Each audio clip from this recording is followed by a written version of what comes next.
گندم کے حوالے سے بڑی اہم اپڈیٹس۔ کسانوں کو 3,000 سے زیادہ قیمت نہ ملی تو آئندہ برس گندم میں بڑا بحران پیدا ہو سکتا ہے، میاں ریاض کا اہم بیان۔ حکومت کو توجہ کرنی چاہیے کہ آج بھی لاکھوں ٹن گندم کسانوں کے پاس موجود پڑی ہوئی ہے۔ اوپن مارکیٹوں میں ریٹ بہتر ہوئے ہیں جب اپنا کسان۔ یہ فیصلہ بڑی دانش مندی سے بلال یاسین، سیکرٹری اور ڈائریکٹر فوڈ، اور ہمیں بہت امیدیں ہیں۔ لاہور میں گندم کی کاشت میں غیر معمولی خطرات خاتمے کے لیے کسانوں کو اسی وقت اس کے موجودہ پاس گندم کی قیمتیں کم از کم 3,000 روپے فی من مستحق۔ اگر کسان کو اس وقت ملنے والی گندم کی قیمت 2,400-2,600 روپے برقرار رہی تو آئندہ برس گندم کی کاشت میں 40% تک کمی کا خدشہ ہے۔ حکومت کو نہ چاہیے کہ لاکھوں ٹن گندم امپورٹ کرنا پڑی غیر ملکی کسان کو فائدہ دینے کی بجائے اپنے کسانوں کو فائدہ پہنچائے۔ پنجاب کے فعال اور فلور مل کو سرکاری گندم کوٹے کی ضرورت نہیں، لیکن غیر فعال فلور مل کی خواہشات کی ضرورت۔ گندم کے سستے داموں سرکاری گندم کوٹا پھر بھی جاری نہ ہوا۔ السلام علیکم دوستو، آپ دیکھ رہے ہیں ہمارا یوٹیوب چینل 4K پوائنٹ۔ امید کرتا ہوں بھائی سب خیریت سے ہوں گے۔ جو دو چینل پر نئے ہیں وہ چینل کو لازمی سبسکرائب کر لیں، ویڈیو کو لائک کر دیں، ویڈیو کو لاسٹ تک سنیں۔ انشاءاللہ پنجاب سندھ مارکیٹ کی مکمل اپڈیٹس آپ بھائیوں کے ساتھ شیئر کی جائے گی۔ اس سیزن میں گندم کی پیداوار تو زیادہ ہوئی، حکومت نے گندم نہ تو خریدی اور نہ ہی اکتوبر کے مہینے میں گندم مارکیٹ کو تو 3,000 تک پہنچ جائے گی۔ البتہ ابھی جو صورتحال ہے گندم مارکیٹ کی، سب سے زیادہ ریٹ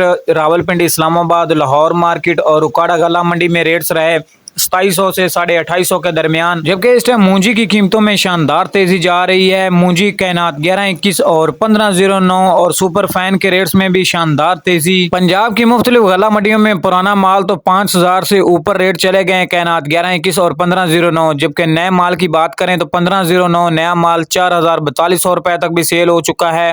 اسی طرح 3,500 تک بھی۔ پچھلے سال مکئی کے اچھا ریٹ نہ کسانوں کو ملنے کی وجہ سے اس سیزن میں کافی کم پیداوار ہے، اور ابھی دیکھا جائے تو مکئی مارکیٹ 3,500 کی جانب رواں دواں ہے۔ مارکیٹ میں مکئی کے ریٹ 3,000 سے تجاوز کر چکے ہیں، 3,200-3,300 روپے تک بھی پہنچ چکے ہیں، جبکہ ہائی ٹینک اور دوسرے فیڈ مل والوں نے بھی ریٹ میں مسلسل اضافہ جاری۔ تل کی قیمتوں میں زبردست تیزی۔ آنے والے دنوں میں اگر چائنا کو تل مزید ایکسپورٹ کیا گیا تو تل مارکیٹ پھر وہی 18,000 16,000 17,000 تک آ جائے گی۔